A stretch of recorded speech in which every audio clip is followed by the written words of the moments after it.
I'm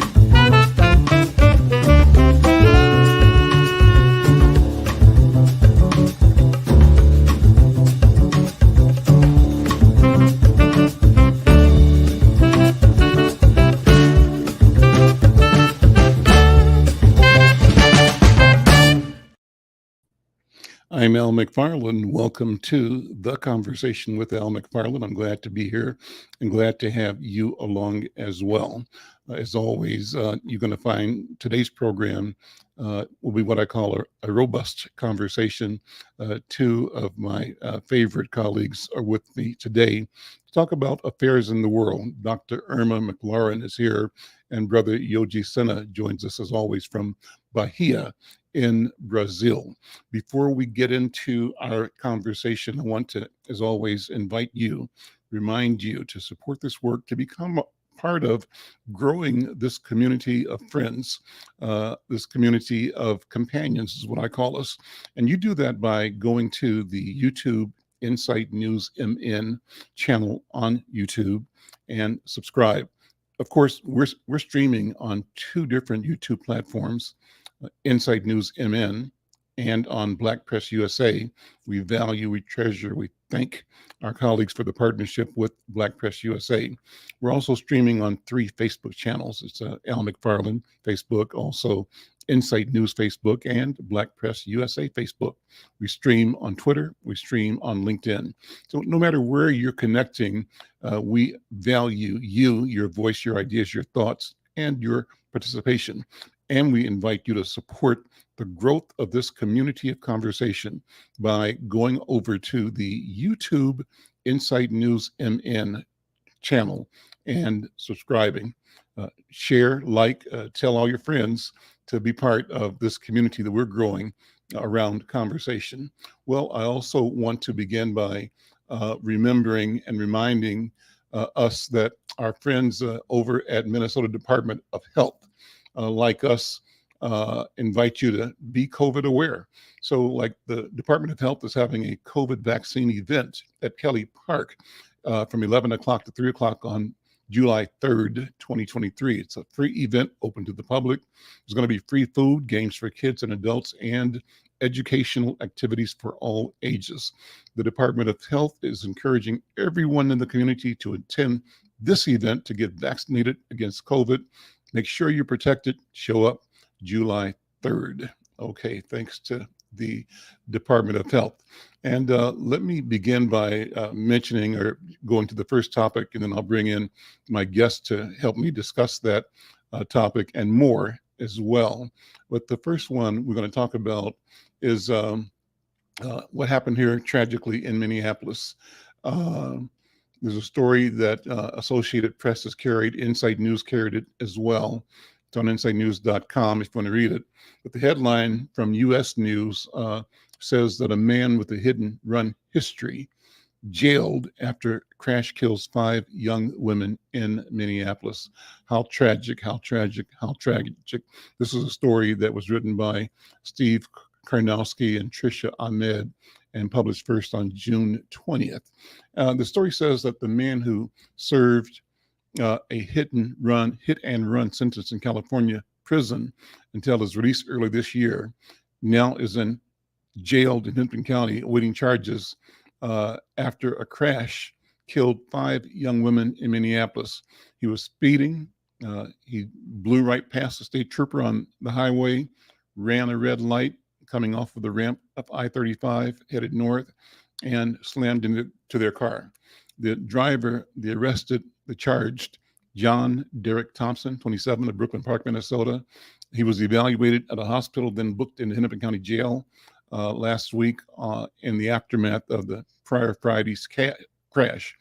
The victims, their names were Salma Abdikadir, Sihan Adam, Sabirin Ali, Sahra Jasad, and Sagal Hersi. All were between 17 and 20 years old.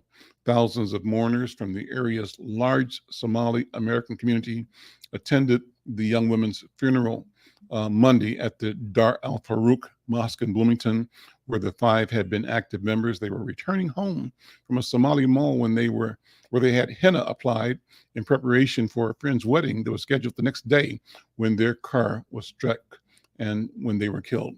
Well, Irma and Yoji, that story breaks my heart.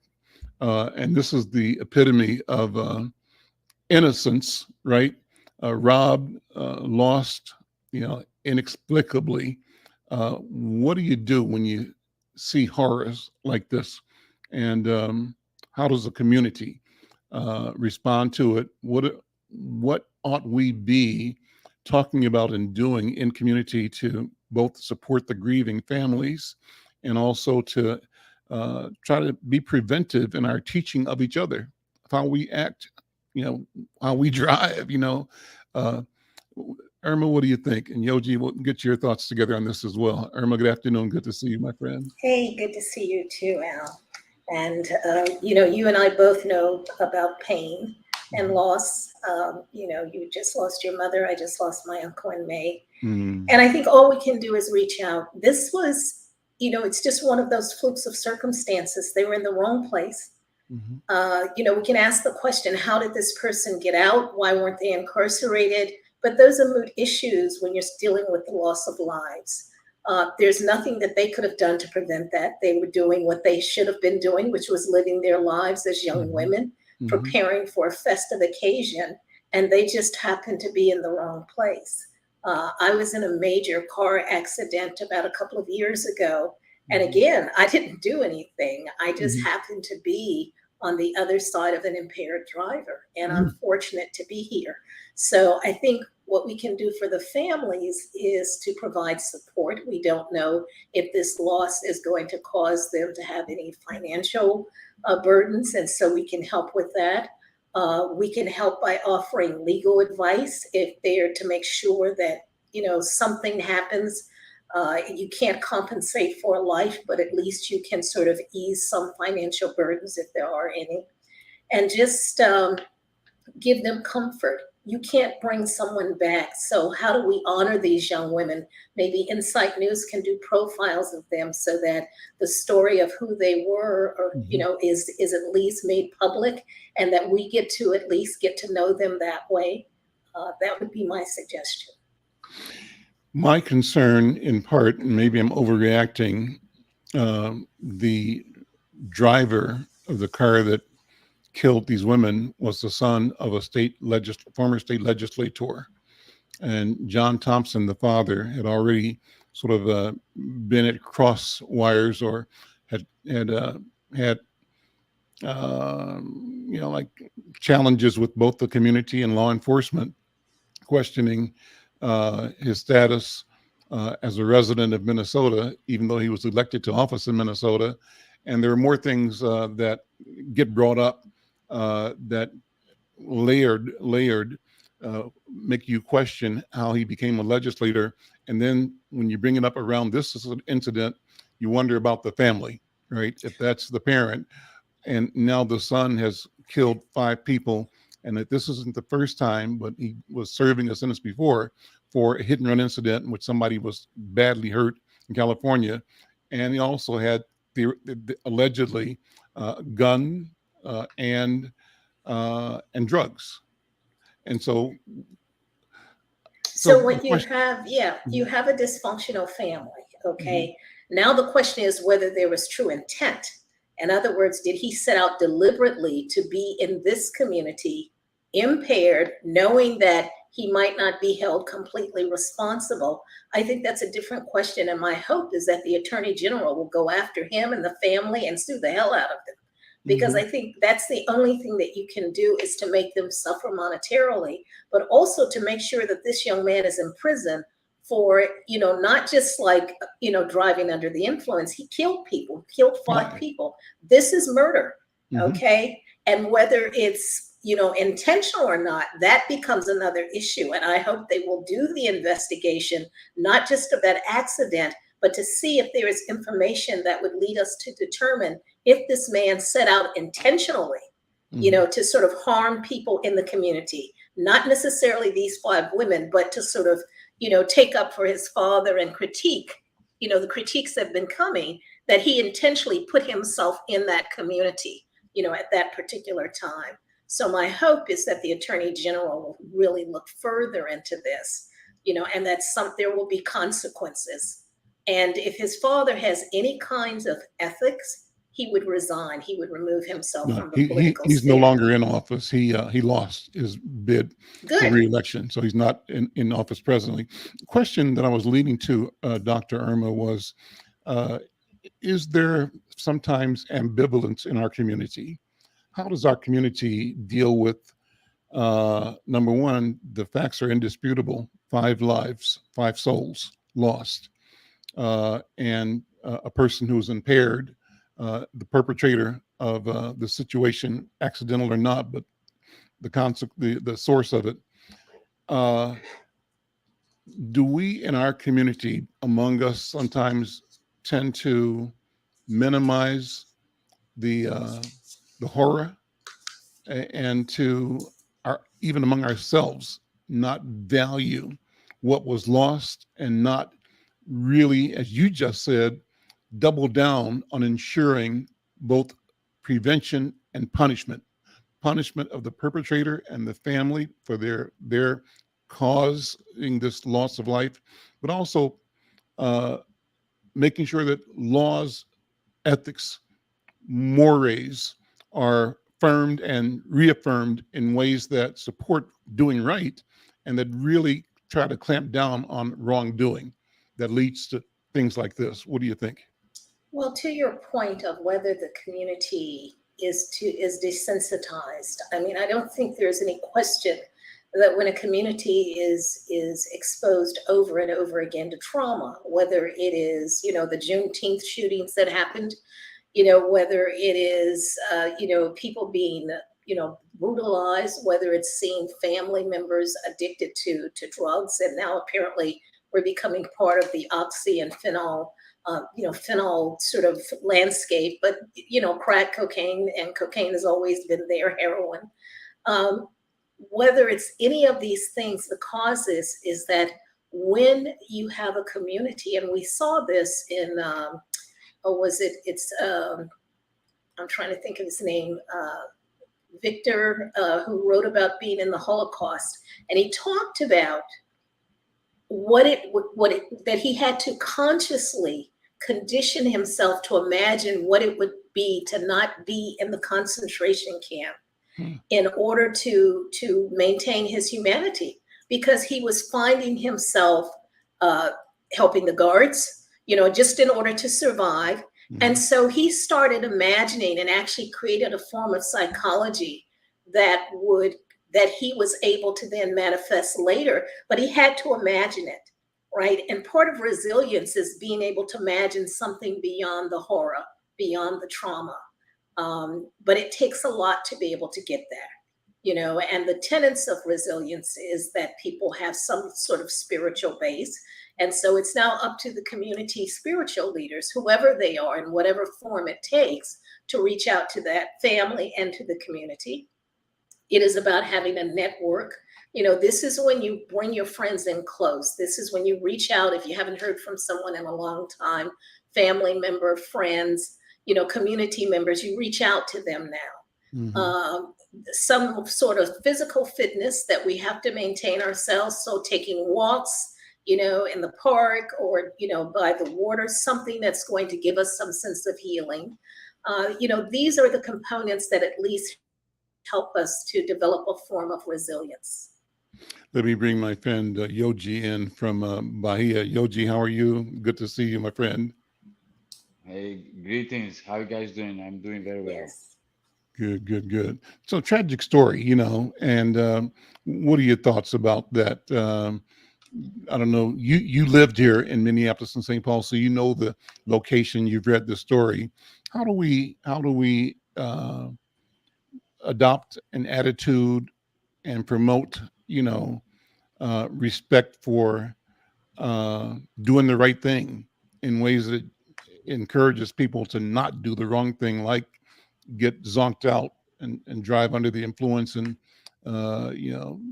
put people at risk by your behavior and your bad intention? How do we address that in our community? And I'm raising this because too often I hear us often blaming everything on white people, and there's no white people to blame here. I don't think this is something that happened within our community. Maybe there's blame somewhere. I don't know. We can talk about it. But the immediate impact is one person against five people, the five dead. And what is our collective responsibility around both parties? Not only the women who were killed, in terms of understanding, having compassion, and having concern about not letting it happen again, but also what should our attitude be towards this person and the family that he came out of, that produced this kind of human being in this situation, because he's not alone either. What do you think?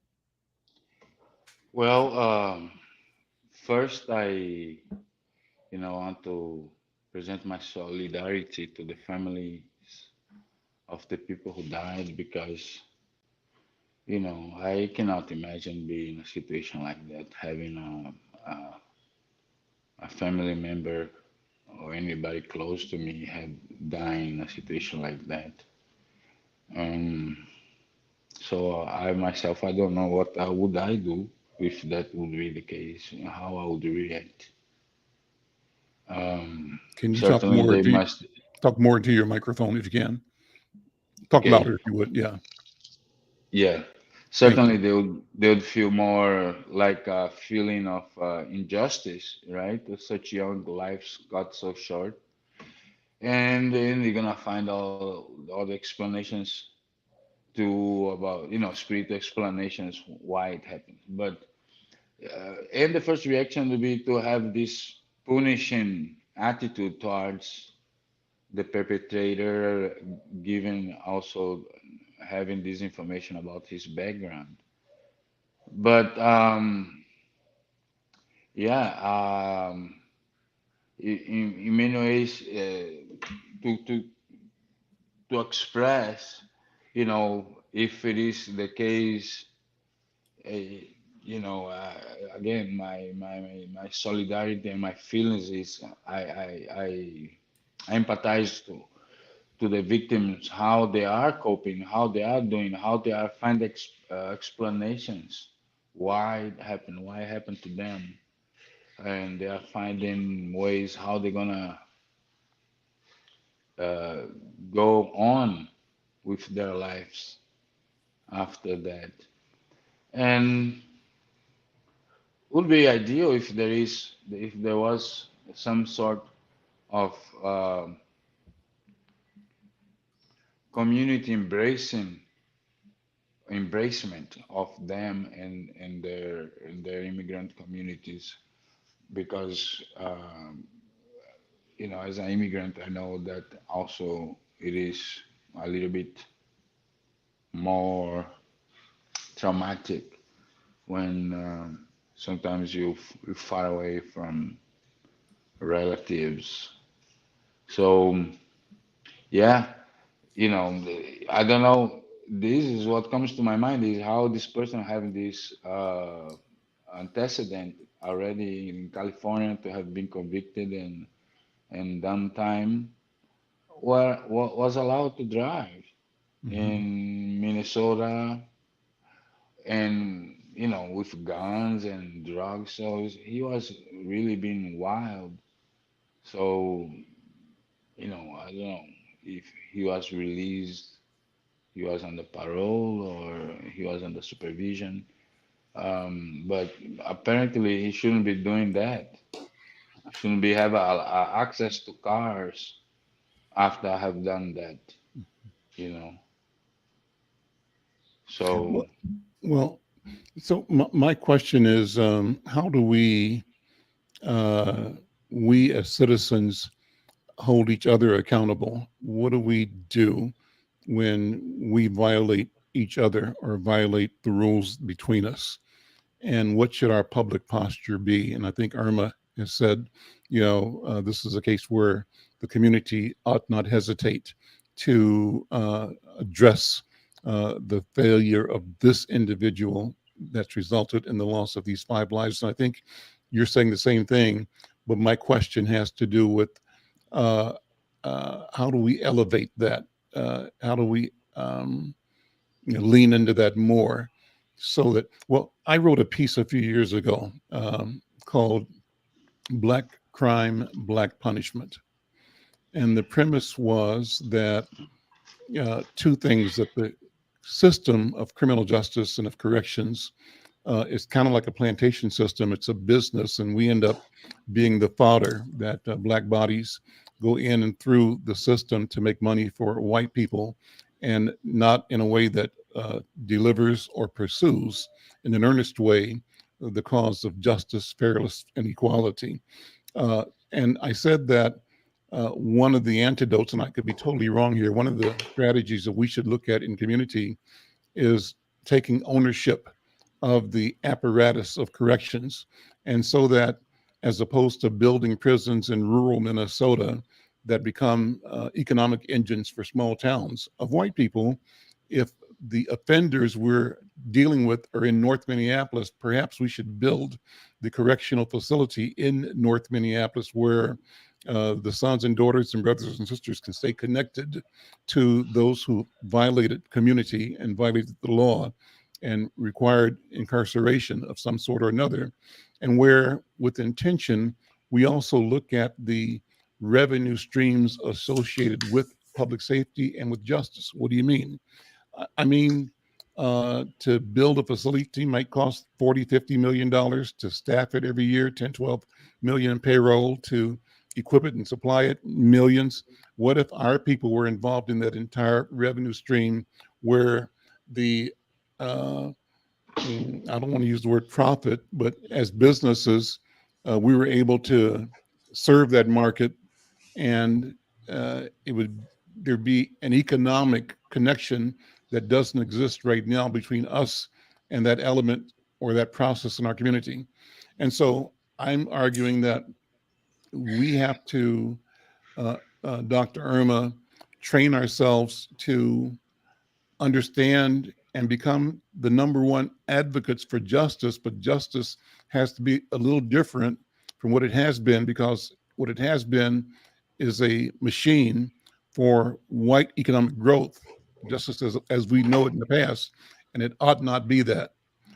I'm going in deep water here, so help me out, Dr. Irma. You're Pull getting me back. real deep, Al, because Pull this me one back. is a tricky one. I think there's a difference between holding the criminal justice system and criminals accountable and helping to facilitate a prison industrial complex, whether it's in the white community or the Black community. It's a business. It's a capitalist business, and it's about bodies. And once you do that, the whole premise of justice goes out the window, because that industrial prison complex has no interest in helping people transition back into the community to become re-entering citizens. What it has an interest in is how many bodies can it have so it can get more federal dollars to maintain itself. So if you take a structuralist approach, the function of certain systems is to reproduce the system. I think I hear what you're saying, and I think part of it is that we have a legal system, which means that it is not the role of individuals to be vigilantes or to dole out justice. I mean, we see this in the Marvel comics, where you have the Avengers and everybody's an individual, but that doesn't really work in the real world, because who gets to decide? All of us at some point in our life have had some infraction of one point or another. Does someone get to judge me because I misstepped at some point, an individual? Well, that's actually already happening. That's under the gun law, where people feel that they can actually identify and execute people who they believe, even if they have no evidence, they perceive them to be stepping outside of what they consider to be the law, not what the law says, but what they consider. So once you start advocating for people to take this into their own, sphere, I think it's problematic.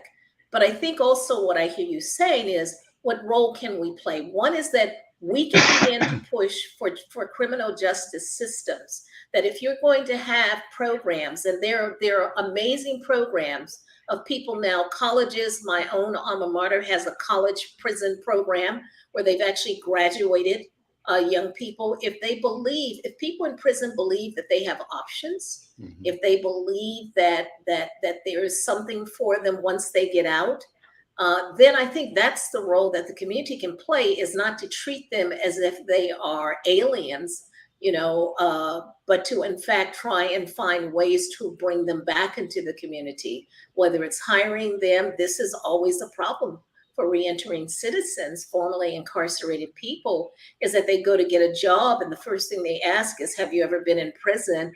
And if you are honest and say yes, you never get to the next level. So we have a contradiction here.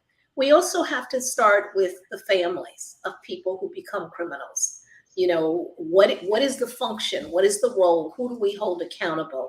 Was it just that they were like an outlier and everybody else in the family is okay? Or do we have a family that is so dysfunctional, that these people are drawn into circumstances over which they had no control? And we also know that there are people who are in prison who should not have been. We know we have false accusations. We have judges giving sentences that far exceed what it should have been, that the sentence does not match the crime. We see that. But I think it's very tricky to start asking individuals to take the law into their own hands. I think what we do is push to make the criminal justice system be as democratic as it's supposed to be, to follow its own rules, and to call out any kind of judge who is basically creating fodder for the prison industrial complex, And then we have to look at what children are exposed to. Okay, I look at, I stopped watching cable TV, but I look at some of these police shows and the police are corrupt, then they go out and they perpetrate, harsh violence against who they perceive to be criminals. And these people aren't doing anything that's extraordinarily bad. And then they let the big fish go. We still have a disproportion of what we call white collar crimes, where people are stealing money and they're stealing technology, but they don't get the same prison sentence as the person who went to steal a loaf of bread. They get off. We get a wink and a nod. Yeah. Yeah. So I think there's a lot going on here. Well, so Yoji, jump in, explain to me how it works in Brazil, in Bahia. And the premise behind my question, and it may be totally off and wrong, is that if we were totally integrated in the ownership of the apparatus, of the enterprise of corrections, that in itself is a moderating factor at many levels. It moderates in that we're providing the responsibility, the sovereign duty to protect ourselves, our community, that in doing so, we employ our own children, brothers, fathers, sisters, mothers to do that. That creates incomes, that we create resources and institutions out of which that protection, that security, is maintained, and that we are also in the policy arena as legislators and in the executive arena as the people charged, but also in the judicial arena, setting up and judging behavior brought against people charged by law enforcement. And if all of that ends up being our people, is the situation different? And I raised the question to you, Yoji, with the idea that Brazil is mostly our people. And by that, I'm speaking very broadly, very loosely, but people who identify as Afro. Does it make a difference? Or are we discovering that I know this is true, can be just as corrupt and ineffective as anybody else on the planet? What do you think? Well, yes. I don't think that the hypothetical alternative that we should run would be a more just system. I really don't believe that would be the case, just because it would be run by people like us. in itself, the justice system is not just, even though that's kind of a necessary evil in our societies. As Dr. Irma say, um, there is known a lot of innocent people there is in there. Imagine those that are unknown.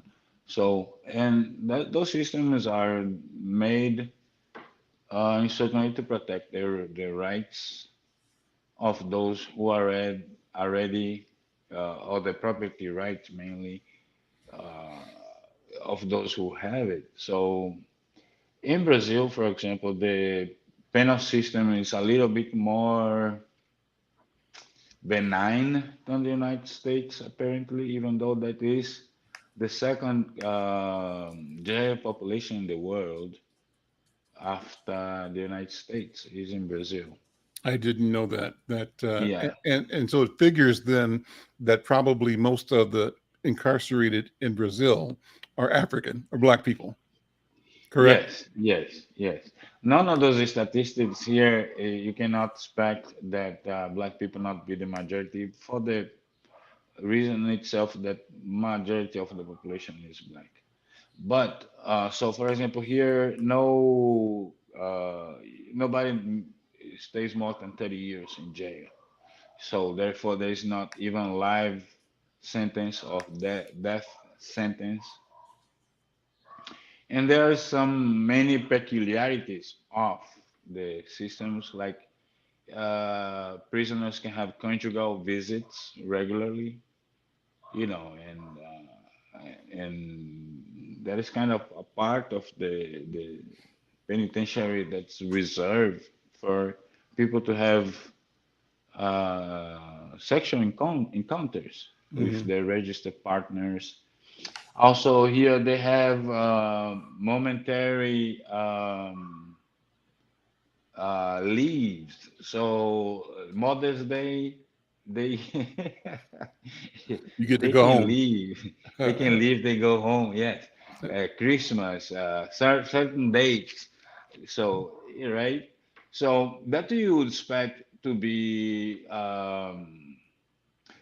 mm, no, there is because we expect that the judicial system or the penal system be restorative, or in the sense the restoring to the victims, and restoring the dignity to the people who became a criminal, you know, uh, to be a functional citizen.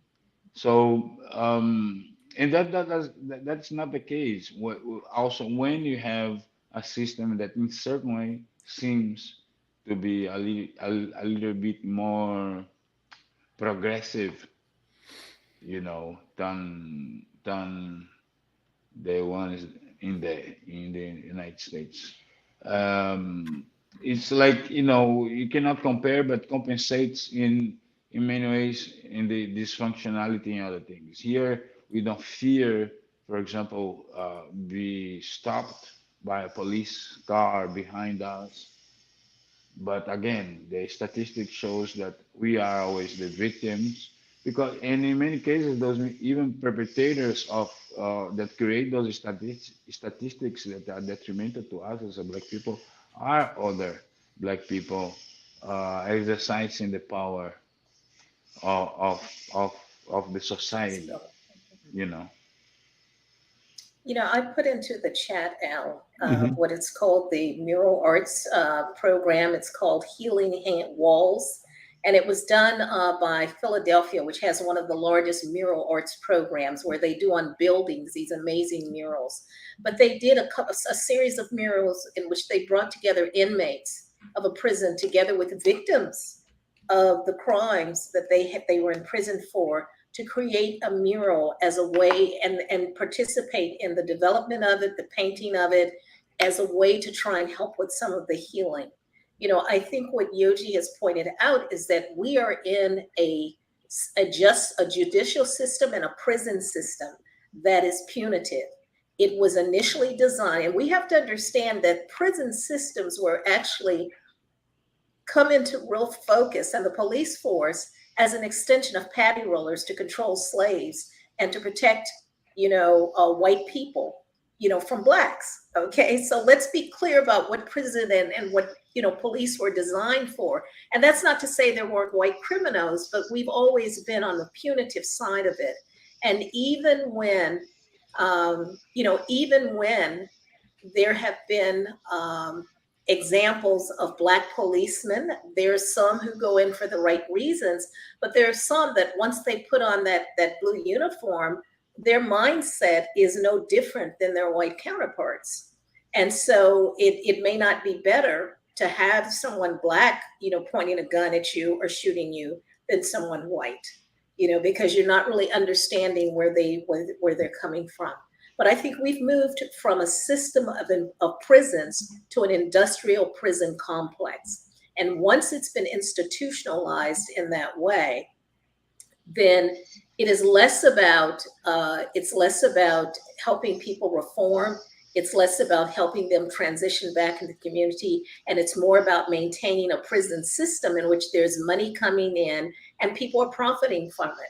And I think it's dangerous for the community to be involved in profiting. What we could do is to push that one for shorter prison sentences, to have transition programs in which the community is deeply involved in helping people make their way back into the community, to have businesses that are designed specifically to help re-entering citizens gain a foothold financially, so they can be involved, that they're not, sort of drawn to recidivism.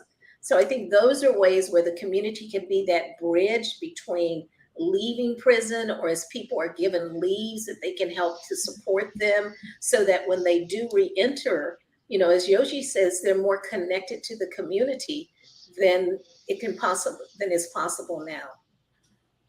I'm Al McFarlane. This is The Conversation with Al McFarlane. My guest, Dr. Irma McClaurin, and Brother Yoji Senna, Maestri Yoji Senna, joining us from Brazil. So let me pivot then, Yoji, to the second topic that's called, an article called, and these are all related, about Brazil. And the article headline says that Brazil contends with more guns, or gun culture. Let me give you the exact title of it here. It's a piece that appeared in the Christian Science Monitor. Brazil contends with more gun ownership and a rising gun culture. And I want to see what the connection is between the first conversation and this one. This article published out of Rio de Janeiro, June 28th. The author is Anna, I think it's Lenova. Article says, platinum protective goggles and pink earmuffs, Brenda Provesi looks straight into the camera and gushes about the semi-automatic 40 caliber rifle she's cradling in her arms. She says the trigger on this one is really nice. She lives in the southern Brazilian city of Navegantes, and she runs Gunpowder and Blush, a YouTube channel for gun enthusiasts. She pulls the trigger with a manicured finger, pumping bullets into a pink paper target a few meters away. She says it's a great weapon to start out with for your wife, your daughter, your girlfriend. And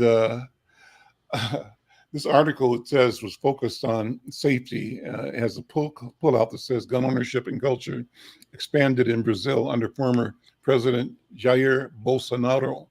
And the new administration is finding that it's not so easy to backtrack. I'll read one more paragraph or two. She said, the story goes on to say that not long ago, few Brazilians could lay their hands on firearms like the one Ms. Provesi reviewed. But thanks to dozens of legal changes under the government of former President Jair Bolsonaro, it's become far easier for civilians to legally buy powerful weapons once reserved for the army or police. Ms. Provesi said before Bolsonaro, people thought that anyone with a gun was bad. Things are different now, she said.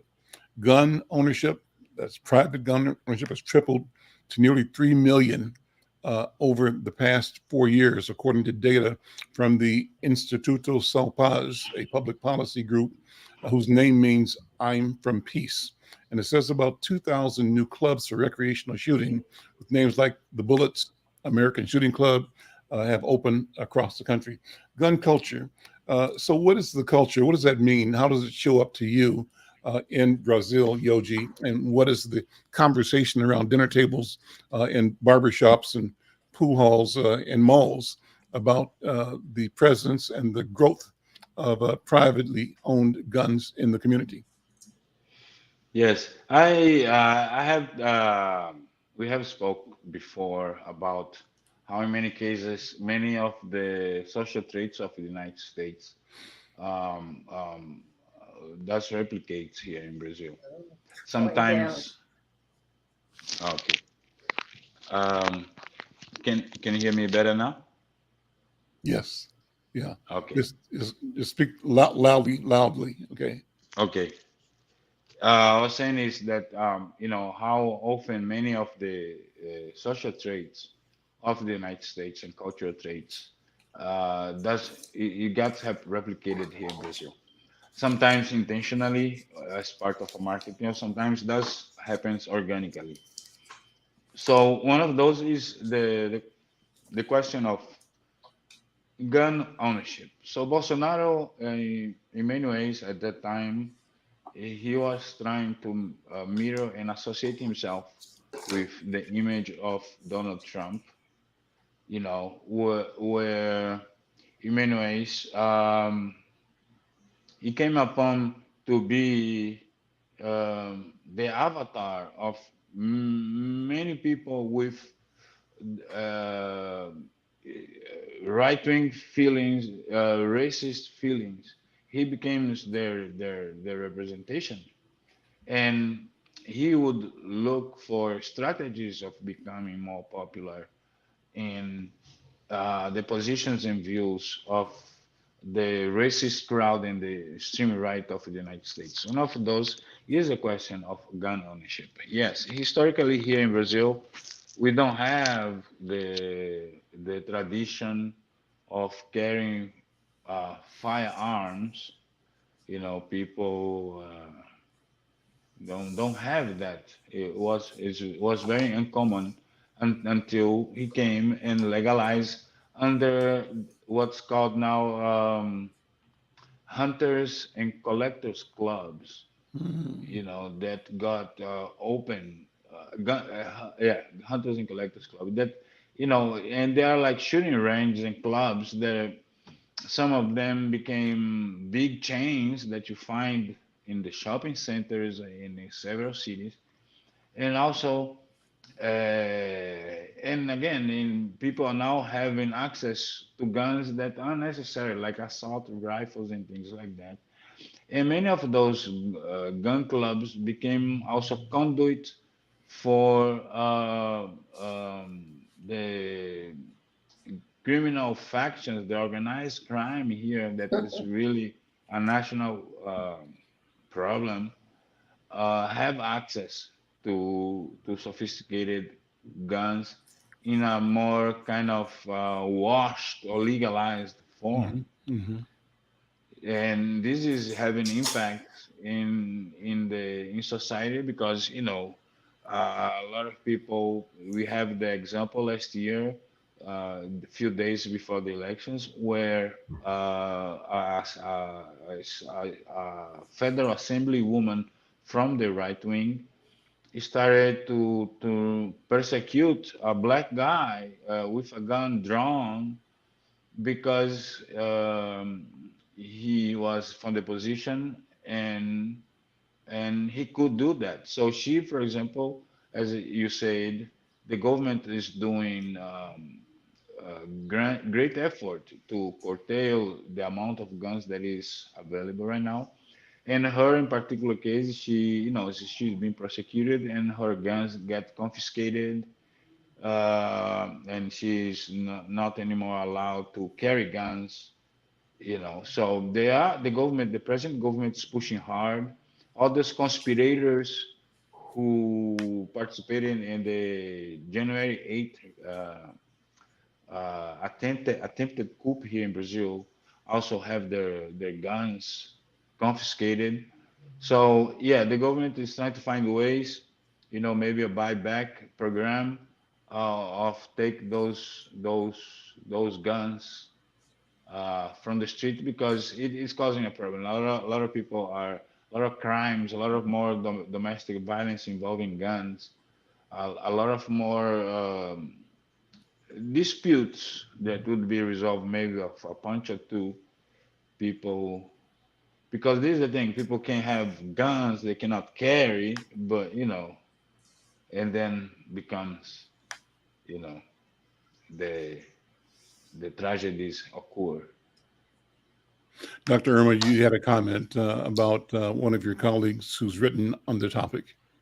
Yes, a colleague of mine, Dr. France Wendance Twine at UC Santa Barbara, has written a book called Girls with Guns, and she's talking about feminism, militarism, and what she considers to be, a contemporary social issue, because it is this one thing of women wanting to protect themselves, and on the other, I think it's interesting that the article in Brazil began with a woman who has this YouTube channel about guns and blush and lipstick and all of that.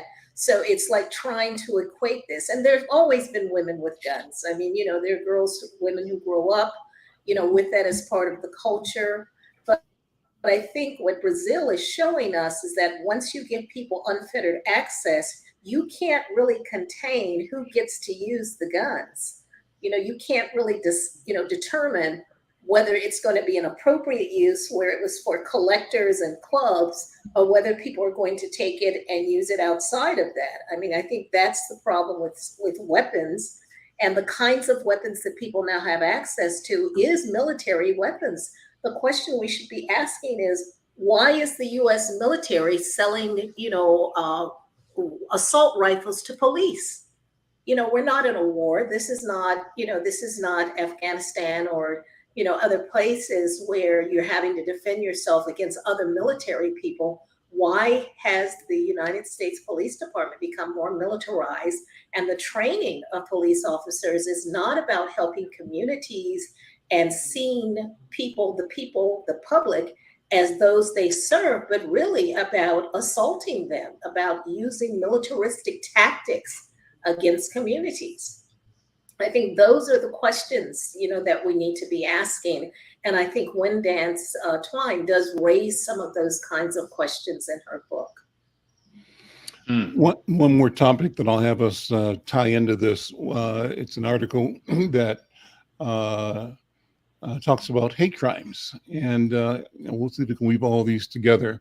This is a piece that was written by Hilda Flores and Lysay Mitri. They were the digital producer and reporter in an article that was published on June 28th, yesterday, at KCRA 3 television. The article is entitled Hate Crimes Report in California increased 20% from 2021 to 2022. And it gives you a closer look. The headlines are in this Sacramento byline story.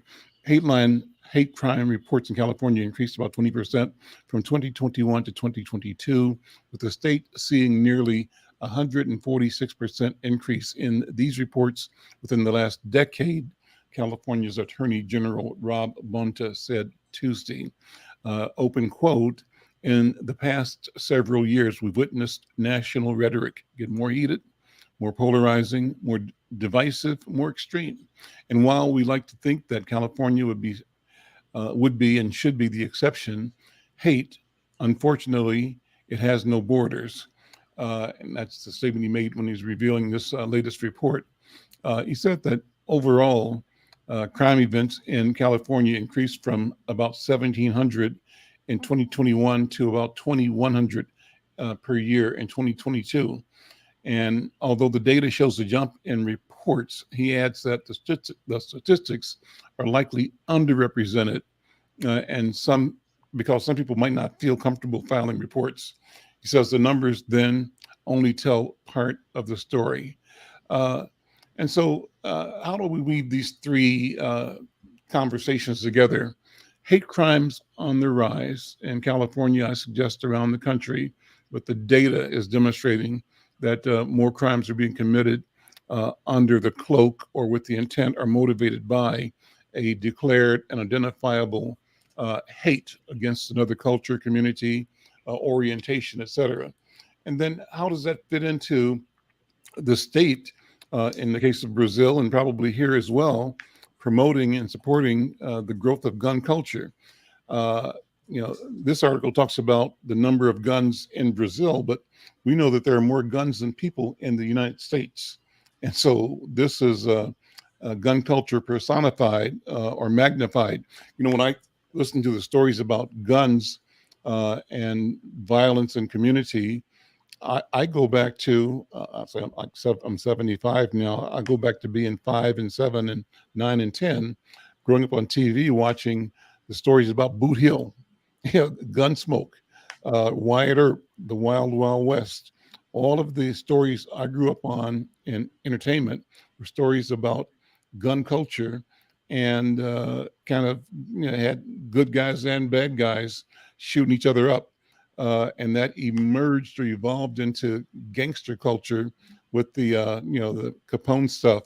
But here's a society that has conditioned itself to understand and support and not question the need for guns, or to actually lift up the importance of having guns under the guise of the Second Amendment, protecting the people against unfair and unjust government. And so gun culture is one thing, hate crime added to that. And then the question is, from within the culture, how do we navigate this so that we change our focus towards healing, health, safety, lack of conflict or lessening conflict and contention, and creating with intention a peaceful set of relationships that let us all live and live better and live outside of a process of exploitation and marginalization. Big wrap around there, Irma. What do you think? So, Al, how many minutes do we have for this? Unpack any part of that you want to. Okay, let me just say this, which is that it has to begin with the values that kids learn from the time they're born. Okay, we cannot expect the police, the schools to do all the work. Families, parents, relatives have to take responsibility for the kinds of values and the ways in which they're showing conflict being resolved or not resolved, as the case may sometimes be. And so I think we really want to, when you ask what the community could do, the community has to look first inside before we start critiquing all of the outside structures. We got to look at our own family structures to see, do we communicate? I grew up in a culture where we didn't talk about a lot of things. That was what was the norm back, in the 1950s when I was being raised. And now, my daughter says, we have all these silences, in families, in our family.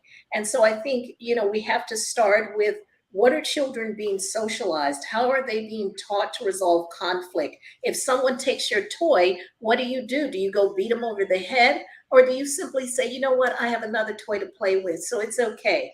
I mean, I think it starts there. Yoji, what do you think? What are your thoughts? Well, I is is those questions that you know again is it's very hypothetical, expecting how to live in a world with no conflict, or less Yeah. conflicts than we have right now. And I think reasonably to be really a task, and can be only speculations, because I think this kind of turmoil, it's part of human nature, right? So only that nowadays we are more prepared. We have more tools to identify those synergies, those negative synergies, and try to be less ruthless. But Mm. that ruthlessness is also inherent of human beings. Now, see So that I don't agree with, but that's okay. I don't say think we're again. inherent. I don't think we're inherently evil. I think we're socialized. We have evidence that when we had, you know, hunter and gatherers, who, if they had conflict, they separated and went off to another group. They didn't stop and fight each other. So it's not, I mean, maybe conflict, but the idea that somehow we have to perpetrate violence against each other, I'm not sure that that's an inherent human trait, or it is a social trait that we've been No, socialized in I that way. understand. I never Because when you mentioned the say word. inherent, people think it's biological, like we carry a gene for it. And that's not true. This is socialization. This is conditioning.